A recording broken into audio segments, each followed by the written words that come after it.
Okay, good morning, everyone, and welcome back to our Tuesday morning market outlook session. My name is Tony Zhang. I'm the chief strategist here at Options Play. We have a lot to cover here today, so let's go ahead and get started. First and foremost, before I get started, just a quick disclaimer. What we're going to discuss here today is purely for educational purposes and is not a recommendation or a solicitation to buy or sell any specific securities.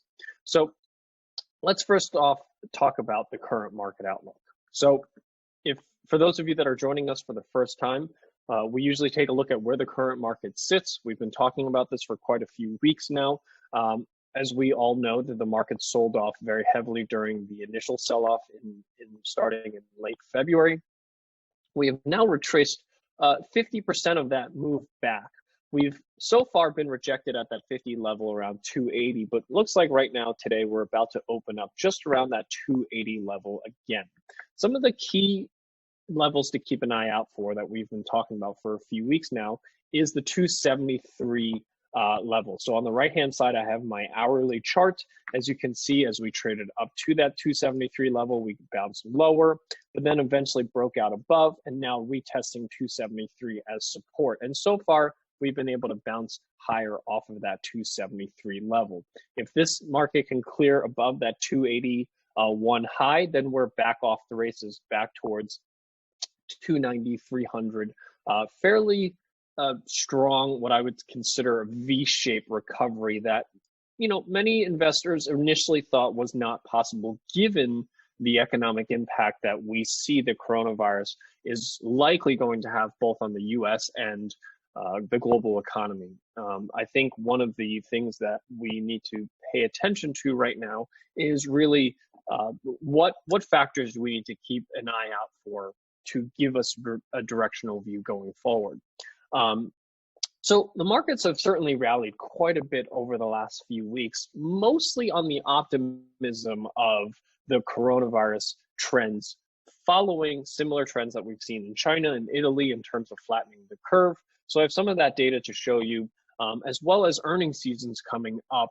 There's a lot of uncertainty around the markets, and we see earnings season as one of the ways to get a sense or to quantify the economic impact that all of this is going to have. And this morning we had JPM and Johnson & Johnson report earnings, giving us some indication, which is early days, but we want to utilize that to give us a sense for how to look at this data. So first, let's take a look at the coronavirus trends. So certainly one of the things that we want to note is that both across the United States, as well as in New York, where most of or more than half the cases are, there are trends of what we would consider flattening the curve. So what we look at is the growth of the coronavirus cases, and we want to see that growth flatten off. And we've started to see that here in the last week or so, both in terms of number of deaths and in terms of number of confirmed cases. Same thing in New York. New York is certainly no longer on its original trajectory. It is starting to flatten out that curve a little. There's still a ways to go before it truly flattens out, but certainly the trends are promising from that front. So when you hear about the governor of New York respond and say, we've passed the peak, this is really what he means. We're certainly nowhere near the ability to open up our economy yet, but the fact that these trends are showing flattening of the curve, or what we refer to as flattening of the curve, is the optimism that the market is currently rallying off of. Add to that the Fed's very large and quick response to all of this to try to offset the economic devastation that this has already caused for a lot of employers and employees and small businesses and businesses all around the world. And the size of the Fed's move is really what's provided this V-shaped recovery, if you will, and not only provided the bottom of the market, but more importantly, the tailwind that we're currently under, even though we're seeing, the early reports of earnings not looking particularly strong. Markets are still continuing to rally.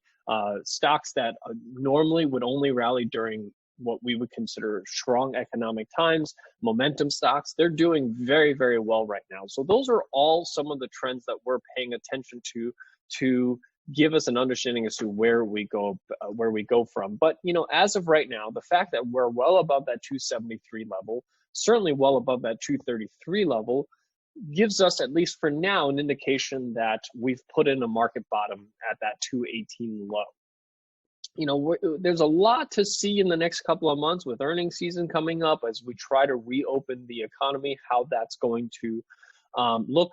At this point, one of the few things that might derail this is if, let's say, there's a second wave of coronavirus cases, which is hard to predict at this point. A lot of that will be dependent on how quickly we open our economy. But based on the current market outlook, as long as we stay above 273, we're back in more of a bullish stance here in the market. We're looking for opportunities to seek long positions rather than short in this particular environment. So, VIX is currently back below 40. There's a lot of what I would say optimistic views in the market, but I think we always want to make sure that we balance that optimistic view with truly what the economic impact is. And a lot of this right now have not shown up in the economic numbers yet, because economic numbers many times lag by a few weeks, if not a few months. So jobless claims, that's really one of the more high frequency data points that comes out every single week. We've seen that initial 6.6 million claims last week. We expect this to continue to grow, upwards of 25 million unemployed in the next couple of weeks is the likely number that we're currently going to see.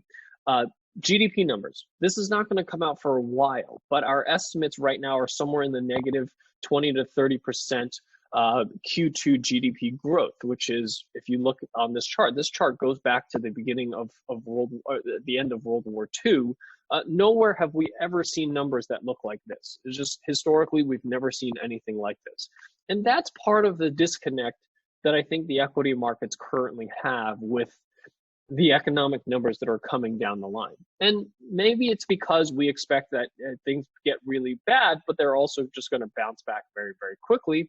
And that very well might be great. However, we need to make sure that we understand the economic numbers in terms of what's projected. Same thing with unemployment rate. We're expecting that number to be, in the 15% range in the next couple of months. So these are the types of numbers that we need to be braced for. And the question, I think, on most investors' minds is, is that priced into the market? Does the fact that we're going to reach a 30% decline in Q2 GDP and the 15% unemployment, despite the fact that they're going to bounce back, or we expect it to bounce back fairly quickly, is that priced into the market? My hunch is that the markets are a little overly optimistic as far as how quickly we can get back on our feet, how easily we can reopen our economy and just get back to normal. I think that road is going to be quite painful. However, I don't see that road causing another sell-off in the market per se back to that 218 low.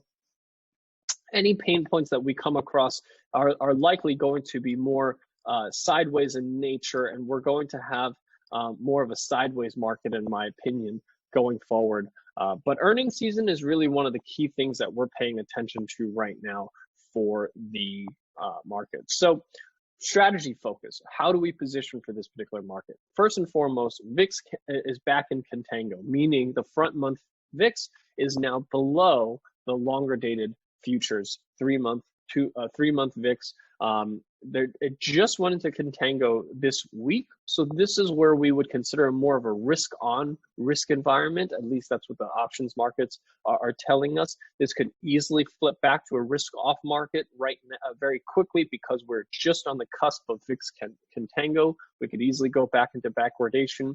That is something to keep an eye out for. Liquidity has continued to improve. So we've been tracking this for a few weeks. For those of you that have been joining us for the last few weeks, when we started this, I would say 3 weeks ago, the number of liquid optionable symbols was about only 55 names. Normally, this list is 400 to 500 names long. So only 10% of the normal names that we would consider liquid were still liquid, 3 weeks ago.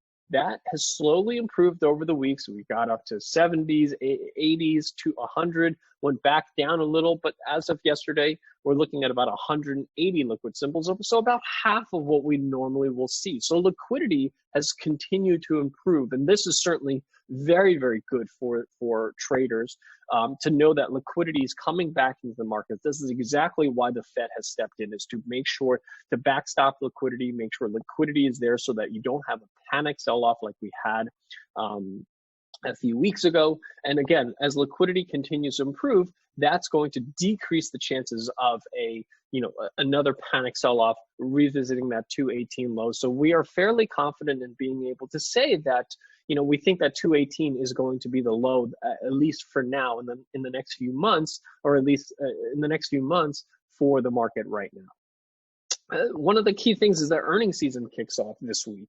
And it's really important for earnings season because over the last couple of weeks, most companies have pulled guidance, which means that we have a vacuum in terms of information. We have no idea as far as what companies are seeing, what their expectations are. As earnings season kicks off, as we saw at JPM and Johnson & Johnson this morning, they're providing some projections now as far as what they see for the end of the year, for the full year 2020. We're going to discuss that in a couple of minutes. But that is the quantifiable data that we're looking for to understand how corporate profits are going to be impacted from all of this. And how we want to position for this. Currently, because of the fairly elevated implied volatility, but the fact that VIX Contango is back, and that tells us a bit more normality in terms of volatility.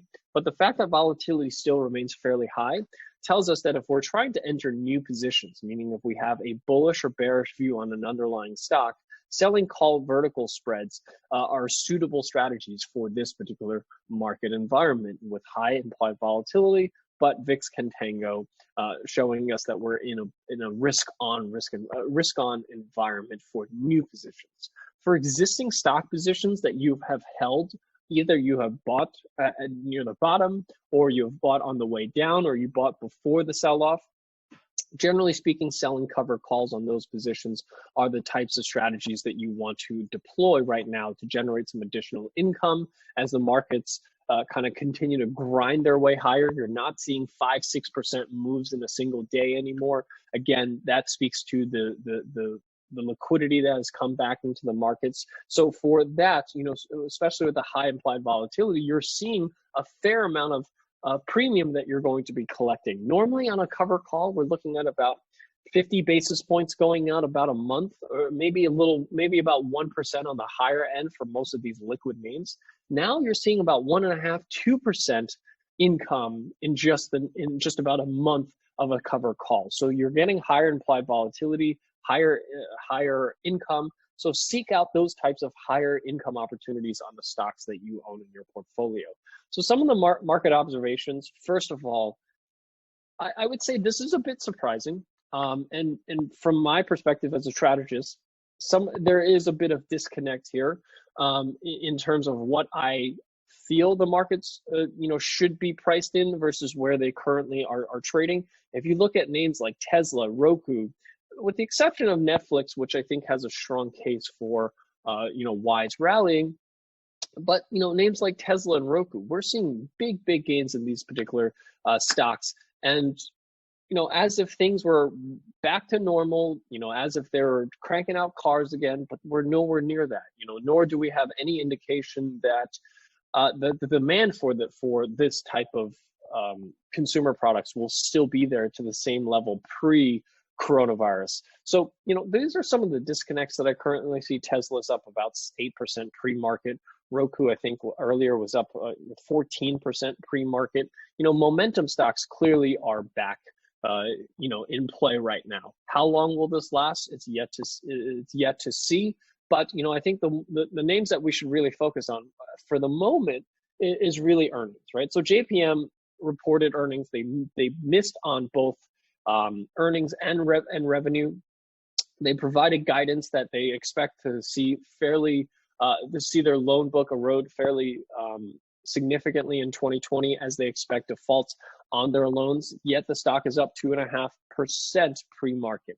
A little surprising, but at the end of the day, as a technical analyst, I don't care as much as why as I do what. And the what clearly states that markets are rallying, that even in the unless there's severely bad news, that the markets are going to continue moving higher.